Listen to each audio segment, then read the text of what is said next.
Webheads, comic book fans, welcome to another episode of After the Pull. Fans, I'm Mike Spider Slayer. Welcome back to Comic Book Corner 2.0, and this is the video series where I take 5 of my most anticipated comics and I see if they live up to the hype. Now, this is not my definitive top 5 comics, as I got a ton more books to read, and if you want to find out my entire countdown, guys, check out my video series called Worst to the First. It takes place every Sunday where I talk about every single comic book. So with that being said, guys, let's get started with this week's episode.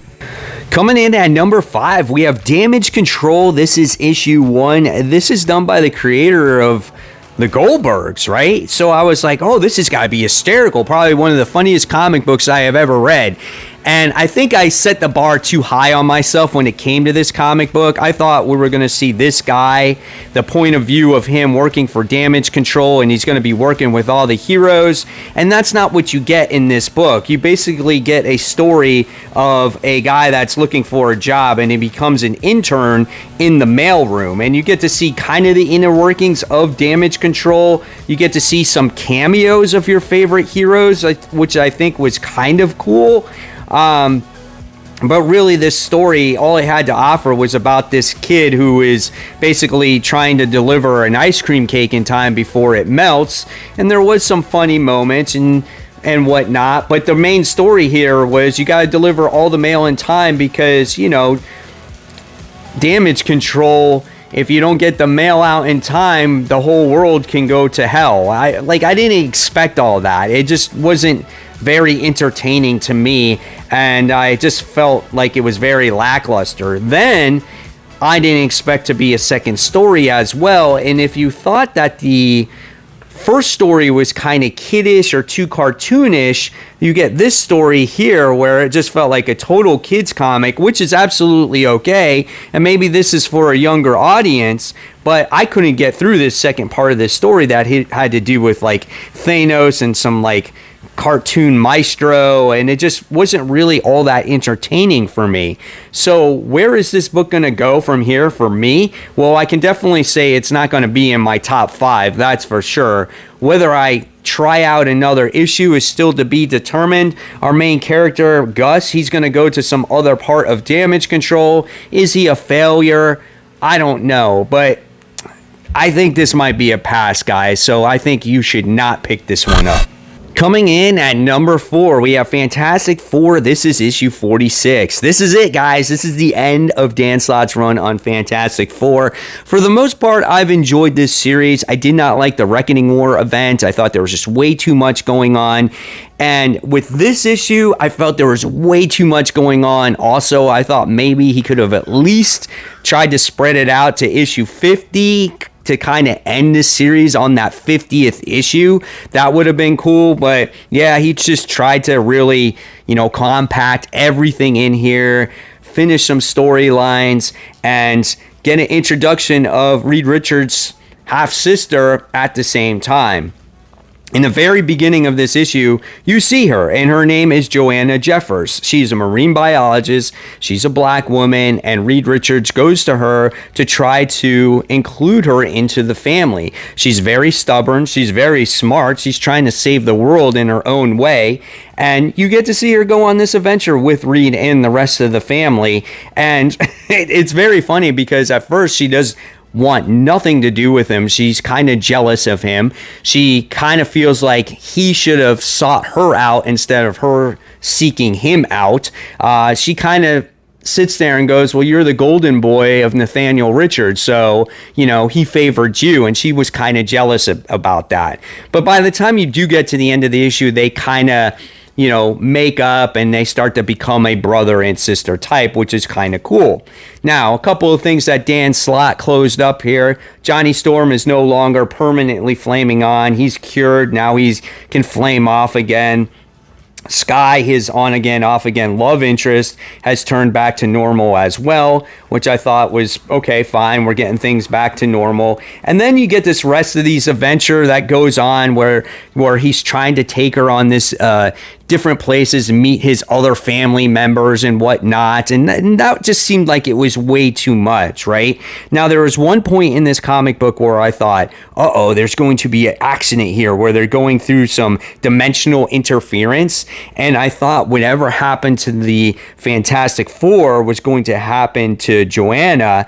And I thought either she was going to become a new Fantastic Four member, or she was going to become a new Fantastic Four villain, and she was going to hold Reed Richards against that and try to get revenge on him, kind of like a Doctor Doom thing, right? I would have loved to see that, but instead it became this, we're all perfect, Full House moment where it's just like everything is perfect, everything is happy, we're brother and sister, we're going to hang out and go fishing together, and that's basically how Dan Slott's run ended. So if you think this character might have legs and you're looking for spec reasons, I wouldn't hold your breath. But if you're looking to read the final issue of Fantastic Four and complete your run, this was an okay issue. I just felt like there was just way too much going on, and at bare minimum, they could have made this 2 issues or maybe even fleshed out his sister a little bit more before Dan Slott took off running.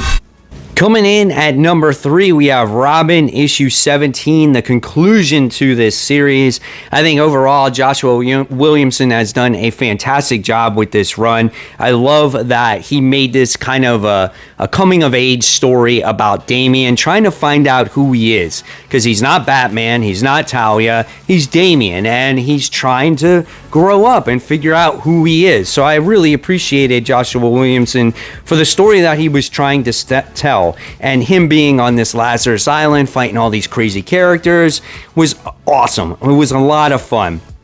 And here we get the conclusion, which was a little bit underwhelming. It does plant some more seeds for the future, but not too much. It just basically wraps up of what happened with Lord Deathman as he washed ashore in the last issue. And he was saying that Flatline basically was a traitor and he was going to kill him and he was going to go after Robin. It was all a lie, like obvious, because Lord Deathman, his MO here was meet up with Mother Soul, which seems to be his sugar mama in this book, and to deliver Damian's heart that was ripped out of his chest earlier in the series. Now, what's going to become of this heart? I don't know. Can we see a possible clone of Damian? It's very possible. I mean, we've seen clones already, and what the hell, what is one more, right? So we'll see what happens with that. And there's a tie-in with Devil Neza, or Niza, however you say his name, from World's Finest, which I thought was really awesome too. But really what happens in this book, it's just a big fight. Mother Soul powers up Lord Deathman, and there's just a quick battle, 2-3 pages, a lot of action, a lot of great artwork, and then they wrap it up, and then they're saying, our work is done here, and then you wind up getting to see them going, being kids, being on the beach, surfing, playing volleyball, and Damian having a relationship with Flatline. They are officially boyfriend and girlfriend. He, I guess, finishes up his manga and whatnot, and these guys are basically, like I said, boyfriend, girlfriend, and they have to go separate ways once again, and Hawk leaves, and then Damian's has stuck with this island trying to find out things about the island, and he's going to find out who he is, and then this is going to lead into Batman vs. Robin, and that's it. I mean, it really wasn't anything spectacular or great. It's just a closeout to the series. I wish there was more of it, but overall, this run has been fantastic. Coming in at number 2, and you guys are probably going to give me crap for this. This is Amazing Spider-Man. This is issue 8. However, this is only temporary number 2, right? The other books that I read weren't that great in my eyes, and I feel like there's a potential story here that is built, and I'm enjoying it. Now, in this book, when it comes to Spider-Man, lately he seems to be getting his butt beat by some of these villains. One was Tombstone, this time it's Vulture, and Vulture has this MO against Spider-Man because Tiana Toombs found out his true extent of his crime. So now he's full of this rage trying to beat up Spider-Man, right? So we get to see this pretty epic battle between the Vulture and Spider-Man. Like, I liked it. I for some reason, I don't know what it is, I like when the villains get the upper hand against the hero and the hero feels desperate. And in this issue, you felt that Peter was desperate, trying to reach out to Norman to get that new spider suit to give him an upgrade because everything that's in his suit is basically destroyed. And you can see that Norman is struggling with something. So at first, you're thinking, I wonder, is Norman like, is he going against Peter? Like, is he setting him up? But that's really not the case. You find out that Norman Osborn's kind of going through like an alcoholic or AA anonymous type of thing where it's just like, you know what, if I pick up a drink, I'm going to fall off the wagon again. Well, it's kind of the same thing here. If he gets back on a glider, he feels like he's going to become the Green Goblin again. And what he really wanted was he wanted to get on that glider, be a Spider-Man, and save Spider-Man himself against the Vulture and not give the suit to Spider-Man. But he stopped it, did not want to deliver it, and Spider-Man had to go and get this suit himself to try to defeat the Vulture. And you get to see this suit make its full appearance here in action on what it can and can't do. You can obviously see he has this spider glider. I guess that acts as a jetpack. You get to see instead of goblin bombs, they're actually spider bombs where they release like robotic spiders to blind people or get into certain spaces. And then you wind up getting to see the jetpack work in action. But the worst thing of this suit, okay, is the LED face mask. I cannot stand that. I was like, what the fuck is that? Like, what is that? Like, we don't need emojis on Spider-Man's mask. If there was a one thing that I had a problem with this issue, it was that. We definitely don't need it. I get that Spider-Man can't always show expressions through his mask, and that's why in the comics they kind of animate his eyes. In the MCU, they animated his eyes. But when it comes to this, we don't need that garbage. That needs to go away. Like, and it's just, oh my God, that was trash. I did not like that whatsoever. The rest of the issue was actually kind of good because you get to see how poorly Toombs was and whatnot. And then we get to see the struggle between Norman Osborn and him spilling the beans to Peter on what he's going through. And I appreciated that as a character moment, right? So I feel like Zeb Wells is trying to develop the character of Norman Osborn since his sins have been released. And so because of that, Peter feels sorry for him and he actually believes him. And now he's officially going to be working with Norman Osborn in Oscorp Industries or whatever the heck it's called these days. So I found the book pretty good besides the stupid emoji mask. I want to hear in the comments below, what did you guys think if you did not drop this? Coming in at number 1 goes to Gunslinger Spawn issue 11. Oh my gosh, this book was so much fun. This is a whole other level to all of the other books that I have shown you here today. A lot of readers out there know already that Gunslinger Spawn is one of the best books that Todd McFarlane is putting out and probably some of comic book readers' favorite comic out there right now. It's a great creative team with Todd McFarlane and Brett Booth. And here we get to see the interior artwork in this book. Once again, it always delivers. There's always so much detail. And I love Gunslinger Spawn. I love how he's like this Clint Eastwood type of character. He's always smoking and he's got these guns and these knives. And this issue basically gets back to the beginning of the way Gunslinger Spawn started, right?